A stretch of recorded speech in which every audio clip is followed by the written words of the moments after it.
Morning everyone, it's Stephanie with Cowiche Creek Nursery, and today I'm here in my parents' backyard and I wanted to talk to you about trimming your perennials. So what we have here is a salvia, and this one happens to be caradonna. And you can see that I've already trimmed one back. And what happens with the salvia is they send out this beautiful flush, usually starting in May, are their initial blooms. And then they also have a secondary flush of blooms that are a little bit smaller that come out after the first one's finished. And then once that's done, the plant's really kind of done blooming. It will send out a few sporadic ones, but it's not looking really great. It looks a little ratty. So what we're going to do today is show you how to trim this back so that you will get another really large set of blooms that will be long and sturdy.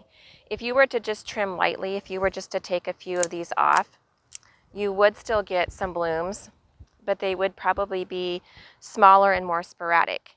But if we go back and cut into the bush about halfway, then we're going to get a second flush. It'll take longer to get there, so maybe we'll have to wait 3 to 5 weeks. But once we get there, we'll have another full set of blooms that will just be stunning on this plant. So I'm going to be pretty aggressive about cutting it back. You can see the difference here. I went halfway at least, or maybe even a little more, into this bush. And this kind of pruning works great for any perennials that have a couple flushes of blooms and then just stop. You can do it with delphiniums, you can do it with salvias, you can do it with veronicas.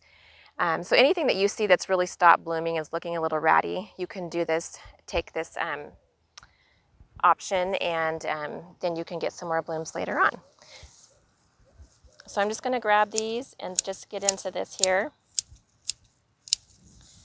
One thing that my mom does, she's in her 70s and has a little bit harder time bending down and getting into these shrubs and perennials, is she uses her weed eater. So if you feel confident in your weed eating skills, you can just come in and mow these down. And then she comes back with the rake to get up all the debris.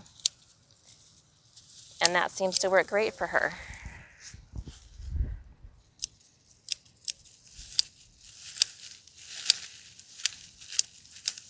So I think what she has in here is about 3 to 4 different, I think maybe just 3.